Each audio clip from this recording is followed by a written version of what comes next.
My name is Matt Castleman. I'll be 45 years old in July, and I was saved and baptized in the last 4 years.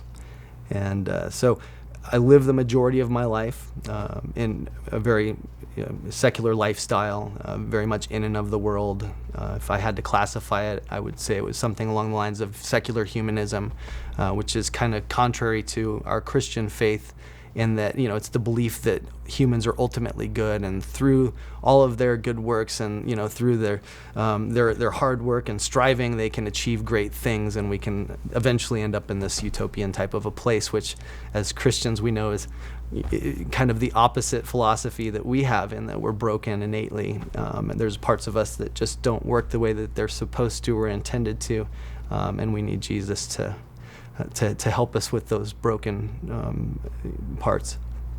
And so I would say that I stepped away from God at an early age. I was raised in a lukewarm Lutheran household, so very much Catholic light, pretty much all the dogma and none of the, or about a fraction of the guilt anyways.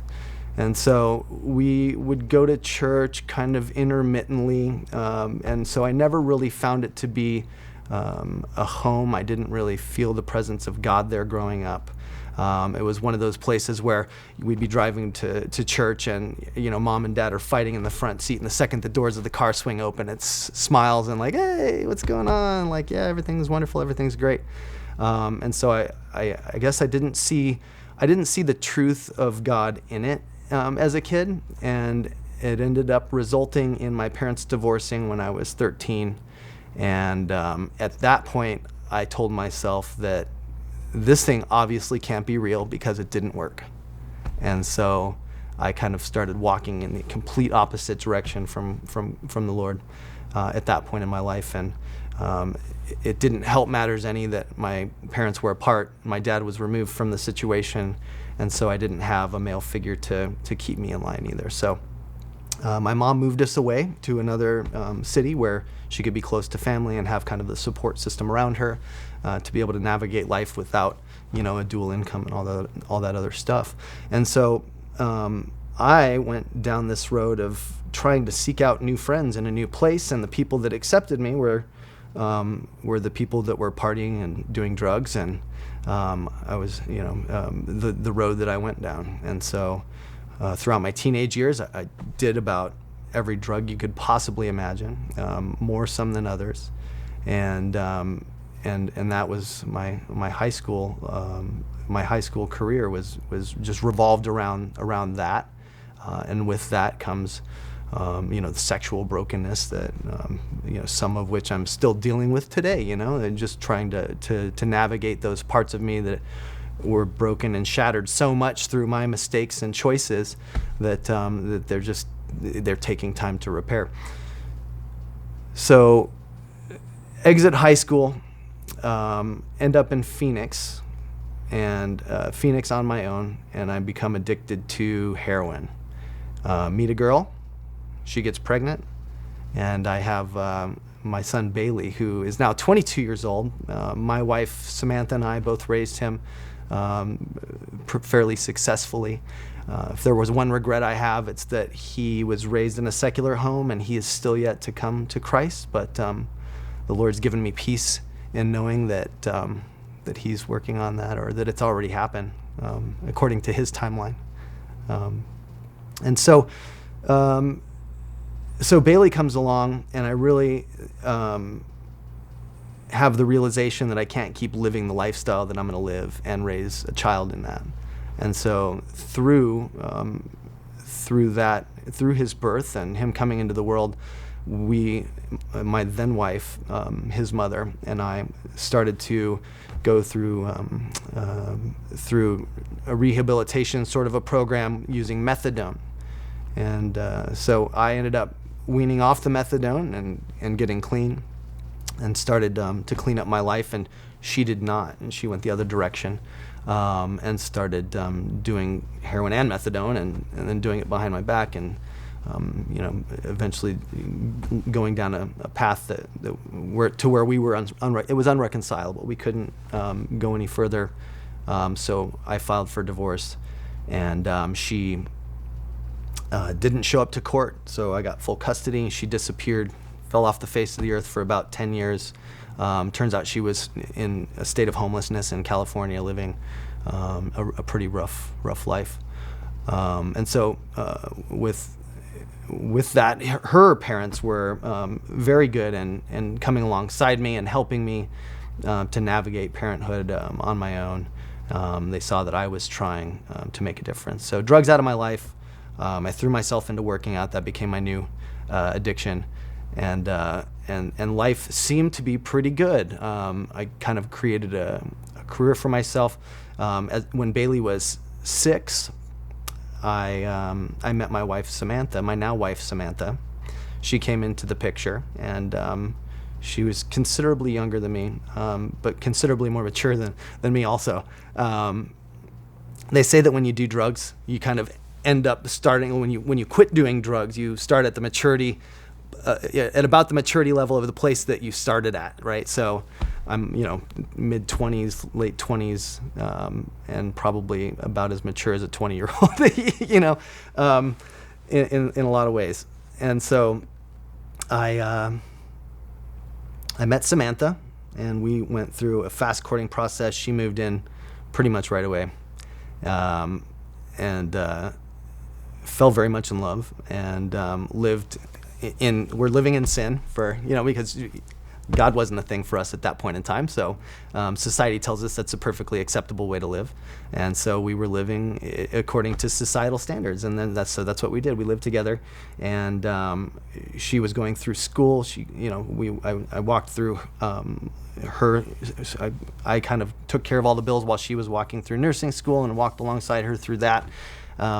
She graduated nursing school, got a job right out of college at PCH, and then went for and then we decided to tie the knot shortly after her graduation. It was right around the same time as her graduation. This was in 2009. We get married. She is very driven, very determined, very very very smart woman. And so we get married 2009. We married for a few years, have another kid. She ends up getting her doctorate as a pediatric nurse practitioner, starting a career in dermatology at the same hospital. And my job is, we're successful at life, right? We're successful at life, as far as all of the worldly things are concerned. We were just fine. Everything was great. And so I think the difference in my testimony and other testimonies you'll hear is in my mind, I had brought myself up, very humanistic. I had brought myself out of the trenches and worked my way into, kind of the American dream, if you want to call it that. And so what's the point in, why do I need God? You know what I mean? I'm perfectly fine. I can do this all by myself. And that was kind of how life felt, and to me, Christians were these kind of backwards thinking troglodytes who had their noses buried in this 2,000-year-old book, right? Like, what kind of, this is the modern age. This is the 21st century. Like, why do we need a 2,000-year-old book to tell us, how is that going to give us anything new or relevant? And so I didn't see the necessity for God. And so my Christian conversion starts with my best friend Noah. And my best friend Noah had we were very like-minded in our views. I mean, we would sit up until 3-4 o'clock in the morning, just completely hammered, waxing on poetic about, different philosophers like, Nietzsche, or anybody else, right? And so we were, and I wish I could be a fly on the wall for those conversations, because I guarantee you half of everything that we were saying probably wasn't even intelligible. Yeah, So this is, this is my buddy Noah, and I we're best friends, and he has a back disease called ankylosing spondylitis. It's a fusion of the spine. It's an autoimmune deficiency. So the body attacks the back, essentially, and most people in his position end up crippled and in a wheelchair by the time they're his age. And so in that, by the way, the Lord's healed him. He's walking around perfectly fine. He has back pain and he has struggles, but it's not what most people with ankylosing spondylitis have. It's a different thing now. So he ends up getting addicted to painkillers because he needs those painkillers to get through this disease that he's got, this debilitating disease. And in that, he runs through every pain doctor out there. They just don't want to, nobody will prescribe him medicine anymore because he's just, burnt all the bridges. And so he's forced to go through this detox by himself at home, ends up having a psychotic break. And at this point in time, the day that everything kind of culminated, we had lunch, we had pho. He met me for pho, and he was wild and out there and loopy. And I just didn't know what to do as a friend. But I left there going like, wow, this is getting extreme. So that same day, he ends up going and picking up his little toy poodle, getting in the car. He's driving down the road, and he thinks he hears God's voice tell him to take his hands off the wheel. So he undoes his buckle, took his hands off the wheel, 50 miles an hour through an intersection, boom, car accident. Miraculously, nobody's hurt. He's got a couple of scrapes and bruises, and that's it. The dog lives. The poodle lives. So it's just God's hand on that situation. And so he ends up in a psychiatric ward. The girl that he was living with for the past decade, who he'd helped raise her 2 daughters, is done. She's been living with the drug addict. Now this, too much.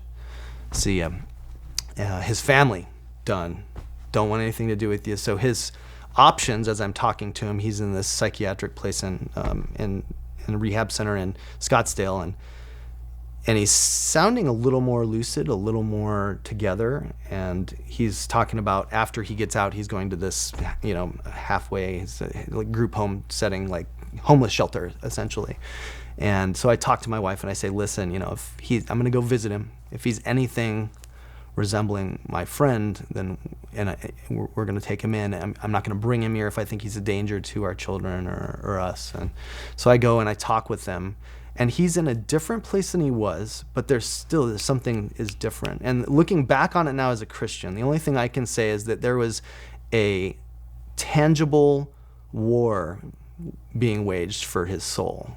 And you could see it from the outside, and it was obvious. And it was like there was a window open to the divine, and he was being, and there was this battle raging, and so God was having input in his life, and there were forces fighting against that, and it was a very, very strange thing, especially for somebody who doesn't believe in all that, right? And so I'm standing back watching this at a distance, going like, this is really bizarre. But he's having these, so he goes into this state of like almost new age philosophy, because he doesn't know what to call it at this point, right? And so he's calling God Spirit, and but he's walking in this thing very strange. Like he would walk up to people in a store and just like prophesy over them, and they'd be like, "Whoa, dude," and like just give them big hugs. And it was just very odd. And I'm watching all this stuff happen, going, like, that was really, really weird, And so I honestly feel like God's hand was there on him, and he was being led, but there was also other things happening too. So we're in my backyard, and he looks over at me and he says, "Hey man, when's the last time you prayed?" And I kind of scoffed at the idea, like, psh, like I was a kid, right? And so he's like, "Spirit's telling me that you should pray." And I was like, all right, couldn't hurt anything. Nothing's going to happen, but it couldn't hurt, right? So that night I go on my run. I get home, jump in the pool. This is pretty common. This is like my routine at this point. And I'm staring up at the stars, and I'm like, oh yeah, I'm supposed to do that praying thing, right? And I just started opening up to God. At this point, it was just small g God. I didn't have a title for it. I didn't have it wasn't necessarily the God of the Bible. But even in that, God like answered me. And I can't explain it, but it was like 40 years of baggage just completely lifted off me. Like if you've ever read The Pilgrim's Progress, like that, that he's carrying around the backpack. So that was it, man. I was like, and I didn't expect anything to happen, but it did. And so yeah, even in my disbelief in my in my, you know, all of my self-reliance, like God reached out and touched me in that moment, and I was kind of taken back, and so I kept praying because it worked, you know, and so at this point I'm just having conversations with God all the time, and I'm getting more and more curious about, okay, so if this thing is real and you're really, and I'm having this visceral experience with you, this thing is happening, then who are you exactly? You know, like what God is this that I'm dealing with? And I distinctly remember I was up at, you know, this was the normal practice this was my routine. Open a bottle of wine with dinner. My wife and I share it, which means she has a glass of wine and I drink the rest of the bottle. And then I go help her put the kids down to bed and read the books and all that. And then I come back downstairs after everybody's asleep and I finish by drinking beer or bourbon or scotch, right? And so those are the things, you know, and that's how life kind of was going. And this was like, you know, maybe a 4 to 5 day a week thing. So I've got this glass of bourbon in my hand and I'm sitting there and I'm having this conversation with God. And the idea comes into my mind, what if you're the God of the Bible? And so I said, and this conversation is happening in my mind, and I'm telling God, I said, listen, if that's who you are, I'm gonna need some sort of a sign, right? Like it's the atypical, like I need a sign kind of a prayer. And it could be, and I told him, I was like, listen, there's just a lot of things that I don't think I can reconcile with that. And so you're gonna have to do something miraculous is gonna have to happen. So finish my bourbon, go off to bed. Middle of the night, my security alarm goes off. The house alarm goes off. So I jump out of bed. I'm flying down the stairs just to see what's happening. And about halfway down the stairs, the thought crosses my mind, is this that sign that I had asked for? And so I make it downstairs, and it was just a fleeting thought, but I make it downstairs and I'm still trying to make sure that we're safe. And Sam's phone rings, she answers it, it's the alarm company, they're making sure everything's okay. She yells down, she's like, they said it's the back door, and I'm standing next to the back door's locked, it's closed. And I call up false alarm, you know, and I'm standing there having a hard time believing that this is happening. And then I remembered that about a year and a half, 2 years earlier, the little strip at the top that, you know, when it separates, that's when the alarm goes off. I was like, oh yeah, I'd put duct tape over that. And I looked up and the duct tape had peeled back and the little thing's hanging down. And so that like opened this little window for me to just go ahead and dismiss it as coincidence, right? So I'm like, oh yeah, okay. Now in hindsight, as a Christian, I'm looking at that going like, that's like me trying to duct tape my life and not being able to fix it on my own, right? Like that's, and so I go to bed dismissing it as chance. And I just couldn't shake it though. The next morning I wake up and I'm like, that happened. And I started thinking to myself, like, listen, if I'm willing to look at what just happened and dismiss that as coincidence and not accept it as the miracle, then like there's honestly nothing that God can do that's going to make me believe. And so I had this choice. There was like this line drawn in this, like God drew this line in the sand, and he said, and it's basically I can choose to be the cynic or the skeptic, or he's reached out this hand to me, and it's waiting there, waiting for me to take it, right? And so I told the Lord, I said, all right, I'm going to walk this way. I'm going to reach out, and I'm going to grab that hand that's extended to me, and I'm going to walk in that direction and see where this leads. And so then he just started like, it was like the floodgates open, and he just started like pouring miracles out. So I'd walked around in this world for 40 years and had maybe a handful or two Christians really try to tell me about Jesus, which is a horrible track record, by the way. It's just an absolutely horrible track record, and it's one of the reasons that I'm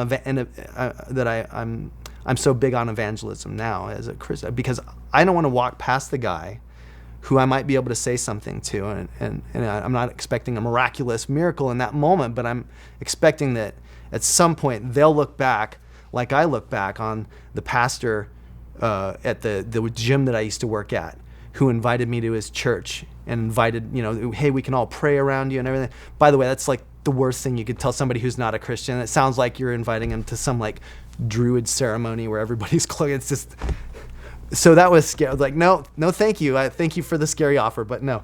But that guy and the kindness in his eyes and the sincerity with which he would converse with me at the gym, that guy, and I don't remember his name, that was years ago, but I remember him now. There's a handful of guys. My hairdresser, David, he's a Syrian, so he's kind of Eastern Orthodox, different denomination. I have kind of so he's another guy who, again, unabashedly, unashamedly proclaimed Jesus as Lord. And we would have debates and conversations that I'd come away from feeling like I'd just torched him, and now I go in for haircuts and we have fellowship, and it's this crazy. So there are people, but they were few and far between. But after me having taken the Lord's hand and started walking with him, people just came into my life, like just Christians coming out of the woodwork. And one of them, the most important one that I'll tell you about, is my good friend and spiritual mentor, Arthur Lee. I trained martial arts. I was training martial arts at the time, and I was waiting for this class to start, and he was teaching a Taekwondo class. He's, I think, a 4th degree black belt Taekwondo. And he was teaching this class, and I'm sitting there listening to him finish up, and he's not talking about anything religious or spiritual, but he's talking about the fundamentals of Taekwondo, and he's relating them in a way to life. And he's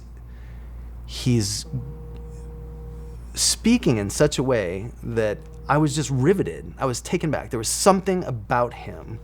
It was one of those people that you looked at him, you listened to him, and I was like, I want whatever that guy's got. Like, I don't know what it is about him. I don't know what he's got, but he's got something, and I want it. And so I did the thing that most people do at that point, is I went home and I Facebook stalked him and tried to figure out more about him without actually trying to approach him and do the scary thing and have a conversation or whatever. So I Facebook stalked him, and it turns out he was in a pastoral role at the big church that was across the street from my house. So I'm like, Lord, did you put him in my life to help point me to you? And the answer I got back was an affirmation. And of course, I stuffed that way under the rug and just went about kind of living my life and telling myself, I'm going to wait for the right opportunity to talk to him. And we ended up getting to know each other through martial arts. We were doing this MMA class together, and got to know him better and better. There's this point where we had this promotion night where everybody was testing, and then eventually getting promoted to this next level. And afterwards, everybody decided to get together and go to dinner. So we go to dinner. I'm like, this is the perfect opportunity. We end up at this table of like 40 people, and he's on one end of it and I'm on the other. So I'm like, I leave there going, all right, well, that didn't work out. And as I'm driving away from there, I'm like, Lord, am I supposed to talk with him about this? And the biggest falling star I think I've ever seen in the Phoenix area just shoots down right in front of me as I'm saying this to the Lord in my head, and I just laughed out loud, because at this point, like, miracles were just hitting. And I'm a firm believer now that God is giving us opportunities for miracles in every moment of our life. I mean, every moment that we have with other people is an opportunity for something miraculous to happen. And it's whether or not we're willing to take that hand that he's offering in that situation and in that moment, as to whether or not we're going to, help the Lord do something in that space. So this thing goes off. So I laugh out loud and I go, to, and I go to, and I'm like, okay, I'm going to do this. I'm going to talk to him. So I hit him up and I'm like, hey, would you mind talking with me about this thing? It's like, I've been teetering on this Christianity thing, and I'm just not on the edge of this Christianity thing. I'm not sure what to do next. And so he's like, sure, let's have coffee. So we meet at a Starbucks, and I'm expecting him to just unload all this wisdom and espouse all this stuff. And all he did is sit there and listen.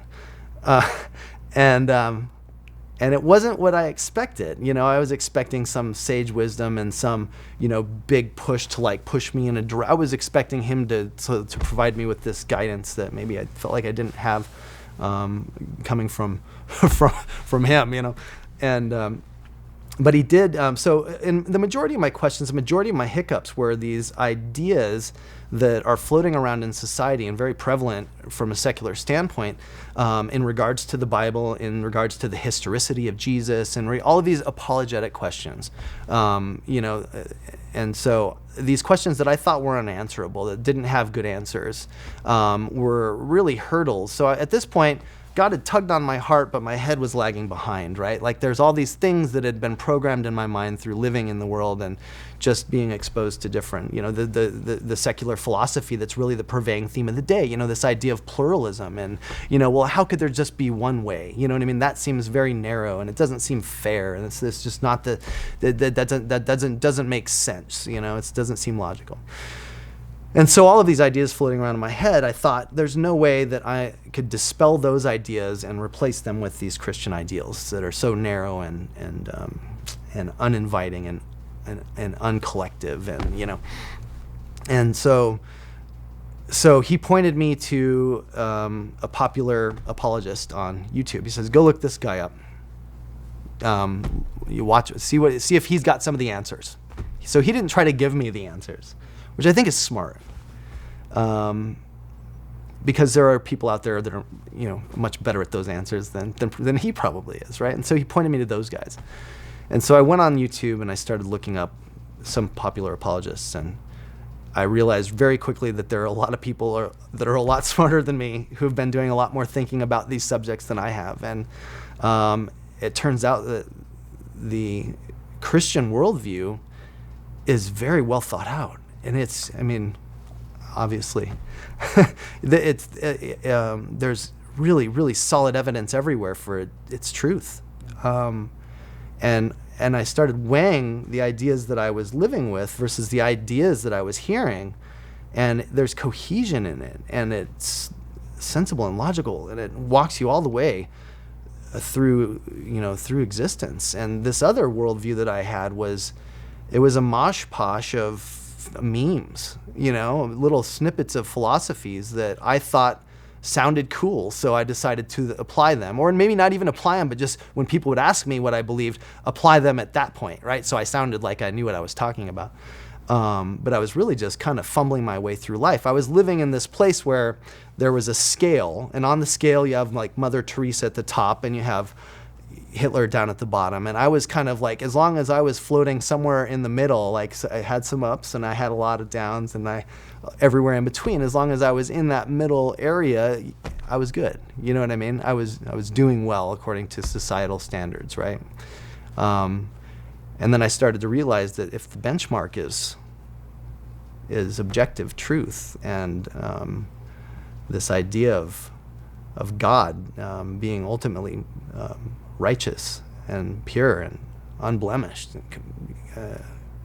well, then that's the standard. Well, now I'm Hitler,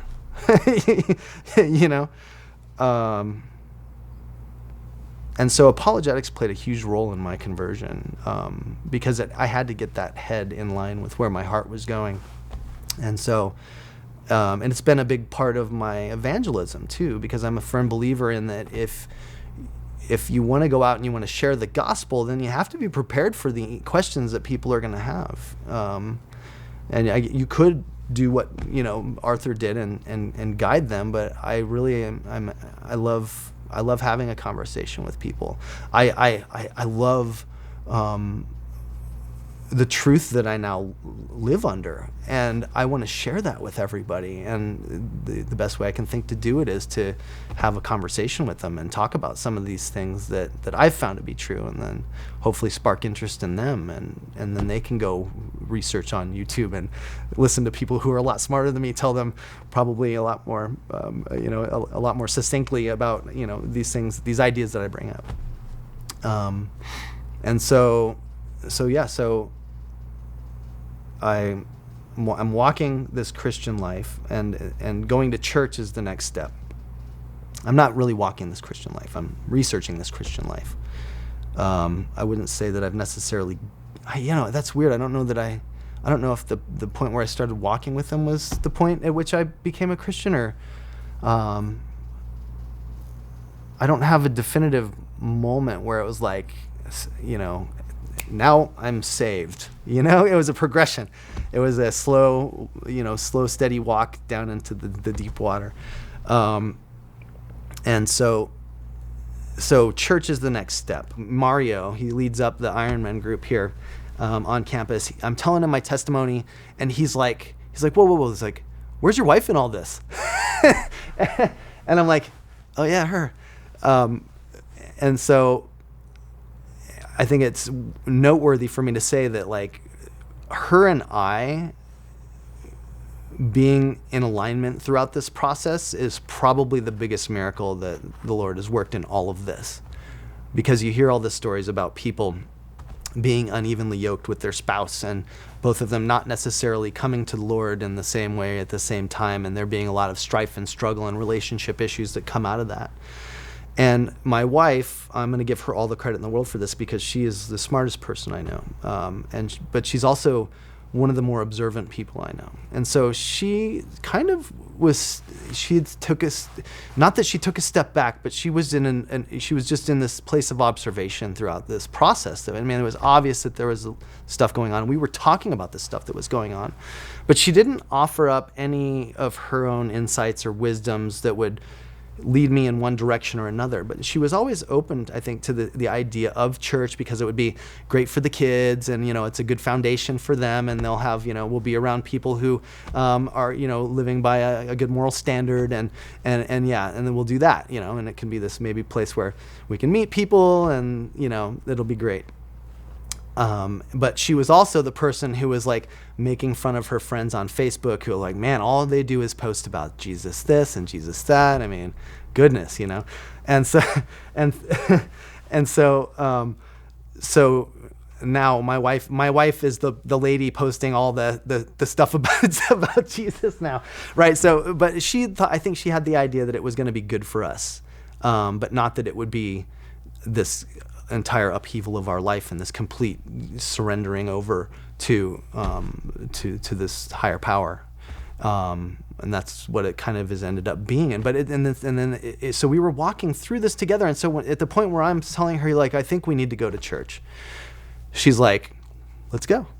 And so we have a big mega church right across the street from us, and that was the place where Arthur was kind of in a pastoral. Well, let's do it, So it turned out to be perfect. This big mega church was the perfect place for us as new Christians to go, because we could walk in anonymously, get filled up with the word, and then walk out. And the only person we had an obligation to make eye contact with was the lady with the little flyer, So that's what we did, and we walked in. And as a new Christian, it's crazy, because it's like there's this giant empty vat, and so like every message that you receive is like, that was intended for me, and it was.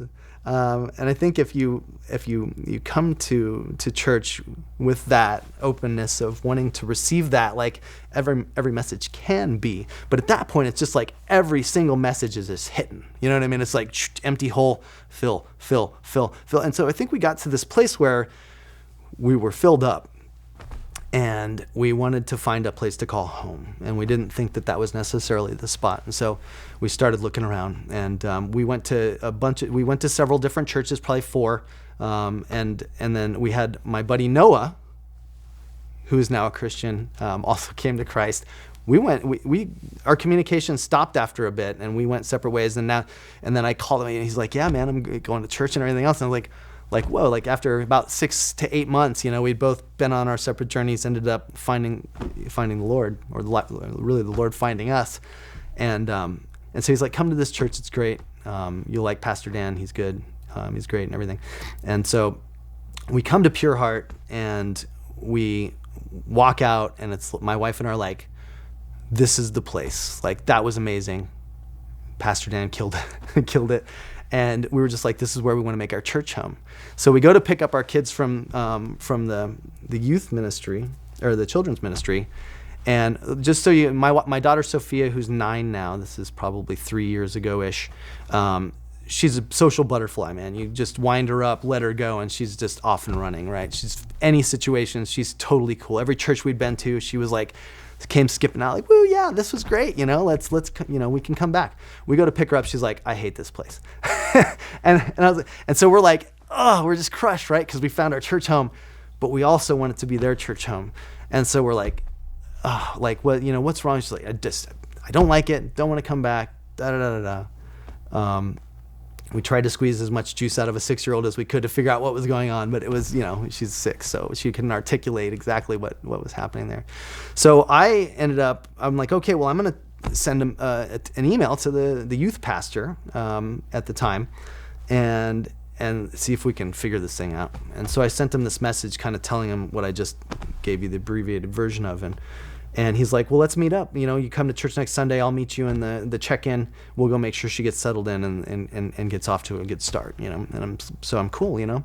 So meet up and with Pastor Steve, and we take her down there, and we get her established there, and then he says to me, and this is interesting because I'd just been praying to the Lord that, like, listen, we've been traveling this road, and I feel like I'm at this place where I need some opportunities to start, stepping out in my faith, and serving. And I'd been praying really, really hard about it for about the last probably 3 weeks or so. And Steve tells me, he's like, hey, have you thought about children's ministry? And I was like, no, but I've literally just been praying to ask God for something to step into, and he's like, well, come check it out. And so I did. Had a great experience, kind of in this observational, semi-participational role in one of the small groups, and was like, man, this is great. And so now I've been serving in the children's ministry here ever since. I watched this go from the old spot to the new build, and I teach 4th and 5th grade boys in small group after the big lesson goes down, and that has been one of the hugest blessings that the Lord has given me. I should probably rewind a little bit and tell you though. So also, the Lord convicted me about alcohol consumption, and so I haven't had a drink in a couple of years now. And so that was interesting because I was in this place where I wanted to start. I felt the call to share this amazing new gift that I'd been given. I wanted to just shout it from the mountaintops, but I wasn't necessarily living 100% in alignment with what God was calling me into. And so it's very hard to step outside of yourself when you have this idea that you're not living to the expectation or the potential that God has given you, right? And so I was still consuming alcohol, 4 or 5 nights a week, and not just a glass of wine at dinner. Like, it was obviously, as you can kind of gather, it was more than that. It was an idol. Right. It was this thing that I was placing above God. And so as I wanted to go step out, I was listening to this pastor give a sermon on YouTube, and he was like, hey, how can you go out and represent Jesus in a world if you don't look different than the world looks? If you're doing the same thing the world is doing, then how are you any different than them? You don't have anything that they want because you don't have anything different. And that hit me, and I thought to myself, like, that's true. And the thing that came to mind right in that moment is my excessive alcohol abuse, and I was convicted in that moment that I should stop drinking, and so I didn't. I kept drinking, right? But every time I would open a bottle of wine, every time I'd pour a glass of wine, I could hear the Holy Spirit whispering into my heart, I have something better for you than this. There's something better. Give this up and I'll give you something better. Like every single time I took a sip, every time I pour, every time he's like, put this down. I'm going to give you something better. It was loud and clear, like ringing through my head. And so I did one day, I made the decision, I'm going to do that. And so I did stop, but I still had this collection of like expensive bourbon and scotch above this bar in the living room, right? And so every time I walk by it, there's this idol up there, and I started realizing that's what it was. And I was like, oh, I've got to. So I took all of this stuff down and I put it in a box and I set it next to the steps, and then it stayed there for a couple of weeks. And I'd look at it as I'd go by, not knowing what the heck to do with it. And so I got it in my head one day. I said, I'm gonna go home. I'm gonna pour a glass of the Pappy, and I'm gonna drink that, and then I'm getting rid of it all. And so I poured this glass of Pappy Van Winkle 20-year, which is, if you don't know bourbon, it's good bourbon. And I took a sip of it, and it tasted horrible. It tasted horrible. And so I kept trying to pound this down, and I'm like halfway through, I'm like forcing myself to drink it. And about halfway through, I'm like, why am I doing this? Like, what? Like, and I took the glass and I threw it down the drain. I grabbed all the bottles and I started pouring them down the drain. And it was a very freeing moment for me. And I haven't touched alcohol since. Yeah. And I don't have the desire. It's really odd. And I don't want to act like that's the norm, because I know there are people who have God in their life and alcohol is an issue for them, and it's not going to be easy like that for everybody. And so I don't want to admonish anyone for the struggle that they're in. I don't want them to feel like their struggle isn't valid, because it absolutely is. But the Lord just literally took it away from me. And so that was a really cool part of my testimony. And so here I am. I've got issues, and I'm still messed up and working through them. And but I've got the Lord there with me to do it. He's right alongside there. He's active in it. He's a participant in it. And so yeah, that's, I don't know. Tell me a little bit of now, like serving and leading the group. Like, how have you seen, God through that, or just changing lives now? So I'll start with evangelism, because I'm huge on that. I don't think we're good enough at it. I think we need to be better at it. I think people in the church will say, well, God's given everybody different gifts, but he's also given us all the Great Commission. And it's the last thing that Jesus says in the 3 synoptic gospels to his disciples is, go out and make disciples of all the nations, and baptizing them in the name of the Father, the Son, and the Holy Spirit. In my mind, typically the last thing somebody says to you is pretty important, right? It's like, I'm ascending into heaven. This is the last thing I'm going to say to you. Let's maybe do that.